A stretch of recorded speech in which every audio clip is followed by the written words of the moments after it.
ఒకప్పుడు పచ్చని పంటలతో కలకలలాడిన నాగర్ కర్నూలు జిల్లా నేడు ఎండిన పొలాలతో ఆకాశం వైపు ఆశగా చూస్తున్న రైతులతో కనిపిస్తుంది. వర్షాలు కురవక విత్తనాలు నేలలోనే మాడిపోతున్నాయి. మొలకెత్తిన పంటలు నీళ్లు లేక ఎండిపోతున్నాయి. అడుగంటిన భూగర్భ జలాలు, ఎండిపోతున్న బోర్లు. నాగర్ కర్నూలు జిల్లా అన్నదాతల గోడుపై టీ న్యూస్ ప్రత్యేక కథనం.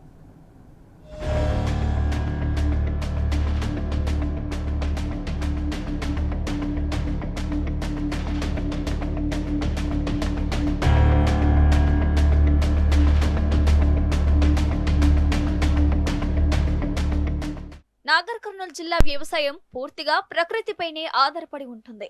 ప్రతి ఏడాది ఖరీఫ్ ప్రారంభమయ్యేసరికి రైతు ఆశలతో పొలంలో అడుగు పెడతాడు. కానీ ఈసారి ఆ ఆశలు ఆకాశానికే పరిమితమయ్యాయని రైతులు చెబుతున్నారు. సాధారణంగా ఈ సమయానికి మొక్కజొన్న, పత్తి, కంది, వరి, ఇతర పంటలతో పచ్చగా కనిపించే పొలాలు ఇప్పుడు ఎండిన నేలతో దర్శనమిస్తున్నాయి.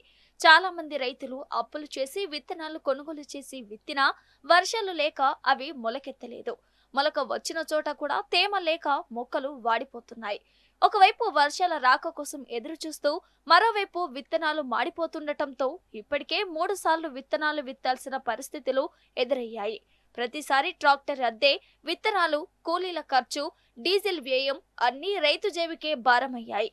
అయినా చివరికి చేతిలో మిగిలింది మాత్రం నిరాశ అని రైతులు కన్నీటి పర్యంతమవుతున్నారు. ఏదుల నుంచి మొత్తం భూములు పోయినాయి. మాకు భూములు పోయినందువలన ఉన్న భూములకు కూడా నీళ్ళు అందిస్తలేడు.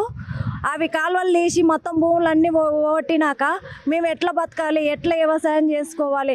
ఉన్నోళ్ళన్నా చేసుకోవాలి కదా. వాళ్ళకు అన్ని మీరు మొత్తం కాలువలు తీసి అన్ని తీసి నీళ్ళు ఇస్తాం అవి ఇస్తాం అని చెప్పారు. నీళ్ళు తీసుకురాలేదు, ఏం తీసుకురాలేదు. మొన్న ఎండాకాలం నీళ్ళు లేక చాలా ఇబ్బందులు పడి వేరే బోర్ల నుంచి తెచ్చి మేము పట్టుకున్న రోజులు ఉంది. ఇప్పుడు చాలా ఇబ్బంది అవుతుంది. రైతుకు ఇంత అన్యాయం జరుగుతుంటే ఎవరు చూసుకుంటా ఊకనే ఉన్నారు కానీ ఎవరు ఏం చేస్తలేరు. పైన సారోళ్ళు అందరూ చూసుకుంటా చేరారు కానీ ఏం అన్యాయం ఇది పట్టించుకోవట్లేదు. ఎందుకు ఇట్లా చేస్తుర్రు? రైతులకు ఇంత గోసలు తీపియద్దు. తెలంగాణతో పాటు కృష్ణా నది పరివాహక ప్రాంతంలోని ఎగువ రాష్ట్రాల్లో కూడా వర్షాలు ఆశించిన స్థాయిలో కురవకపోవడం మరో పెద్ద ఆందోళనగా మారింది. ఎగువ నుంచి నీటి ప్రవాహం లేక కృష్ణా నది వెలవెల్లబోతుంది. శ్రీశైలం ప్రాజెక్టుకు సరిపడా నీరు చేరకపోతే దిగువ ప్రాంతాలకు సాగునీటి సరఫరాపై ప్రభావం పడే అవకాశం ఉందని రైతులు ఆందోళన వ్యక్తం చేస్తున్నారు. జిల్లాలోని అనేక చెరువులు పూర్తి స్థాయిలో నిండలేదు. చిన్న చిన్న వాగులు, కుంటలు ఎండిపోయాయి. కాల్వల్లో నీరు కనిపించడం లేదు. ఒకప్పుడు సాగునీటికి ఆధారమైన చెరువులు ఇప్పుడు పగుళ్లు పడిన నేలగా మారాయి. పశువులకు తాగునీరు కూడా దొరకడం కష్టమైందని గ్రామాల్లో ప్రజలు చెప్తున్నారు. కాల్వల్లో నీరు లేక రైతులు బోల్రపైనే ఆధారపడుతున్నారు. కానీ భూగర్భ జలాలు కూడా అడుగంటడంతో బోల్రు ఒక్కొక్కటిగా విఫలమవుతున్నాయి. ఇంతకుముందు ఇక్కడ కేలాయి నుండి వాటర్ మంచిగా ఉంటుండే. ఇప్పుడు అసలు ఎప్పుడు మొత్తం డ్యామ్లు ఎప్పుడు చూసినా వాటర్ ఉంటలేవు. ఎప్పుడు ఎండిపోయి లోపలికి పోతున్నాయి నీళ్ళు. అసలు రైతులకు చాలా ఇబ్బంది అవుతుంది. మోటార్లు ఉడక ఇంతకుముందు మంచిగా కొడుతుండే, ఇప్పుడు గుక్కిస్తున్నాయి. అసలు వాటర్ సోర్స్ అనే ఇబ్బంది ఉంది ఇక్కడ. రైతులకు కూడా చాలా ఇబ్బంది అవుతుంది. ఇక ఈ ప్రభుత్వం వచ్చినాక చాలా ఇబ్బంది అవుతుంది. ఇంతకుముందు మంచిగా ఇచ్చారు, టైం టు టైం ఇచ్చేది నీళ్ళు. ఈసారి చాలా ఇబ్బంది ఉంది. పోయినసారి కొంచెం చాలా ఇబ్బంది ఉండే. ఏరియాకు బుక్ చేసుకోనికి రాకుండా మాకు ఫోన్లో అర్థం కాదు కదా అందరికీ. ఆ చదువుకున్న పిల్లలు చేయమంటే వాళ్ళు చదివిన వాడి చేసే వరకు అది అయిపోవడం వల్ల జర ఇబ్బంది అయింది, ఏరియాకు ఇబ్బంది అయింది. ఇప్పుడు నీళ్ళు కూడా లేవు, రాలేదు. వర్షాలు కూడా తక్కువ ఉన్నాయి ఈసారి. అప్పుడు మన కేసీఆర్ ఉన్నాగానేమో ఆటోలకు అమౌంట్ ఇస్తే వాళ్ళు వేసుకొచ్చి ఇంటికాడ వేసిపోతుండ్రి. ఇప్పుడు కొంచెం ఏరియాకి ఇబ్బంది ఉంది. మన అడుగుపిండికి కూడా ఇబ్బంది ఉంది. చాలా పెరిగినాయి. 20 మనకు 10-1100 ఉండే, ఇప్పుడు 2000 చిల్లర చెప్తున్నారు. రేట్ చాలా విపరీతంగా పెరిగింది, చాలా ఘోరంగా అయింది. ఈ పిండి సంచులు కొనాలంటే ఈసారి ఊకోండి ఒకసారి పంట చేసుకుందాం అనే ఆలోచన ఉంది మందికి.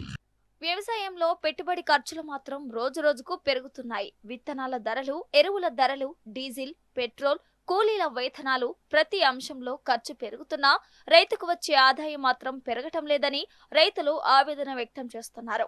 వ్యవసాయానికి అత్యంత కీలకమైన యూరియా కూడా రైతులకు సకాలంలో అందటం లేదని పలువురు చెప్తున్నారు.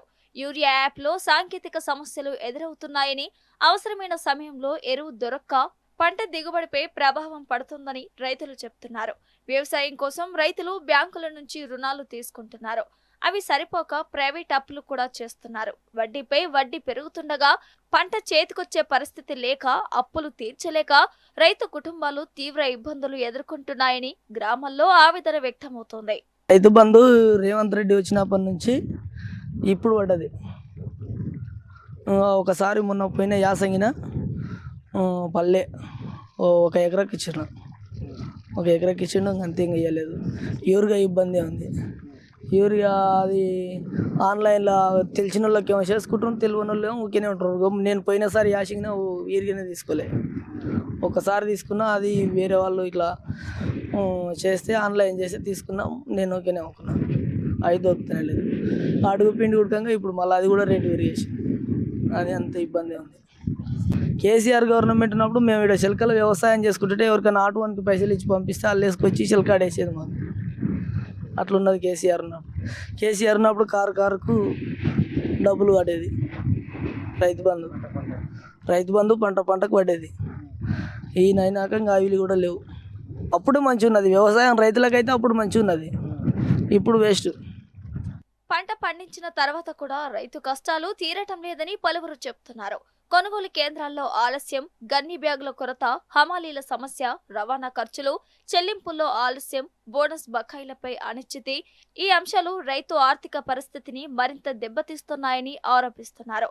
బీఆర్ఎస్ ప్రభుత్వ హయాంలో రైతు సంక్షేమానికి అధిక ప్రాధాన్యం ఇచ్చారని, రైతు బంధు, ఉచిత విద్యుత్, సాగునీటి ప్రాజెక్టులు కొనుగోలు వంటి అంశాల్లో తమకు భరోసా కలిగేదని గుర్తు చేసుకుంటున్నారు. ప్రస్తుతం రేవంత్ ప్రభుత్వ హయాంలో మాత్రం రైతు భరోసా అమలు, రుణమాఫీ, ఎరువుల లభ్యత, కొనుగోలు వ్యవస్థ, సాగునీటి నిర్వహణ వంటి అంశాల్లో తీవ్రమైన సమస్యలు ఎదురవుతున్నాయని రైతులు ఆగ్రహం వ్యక్తం చేస్తున్నారు.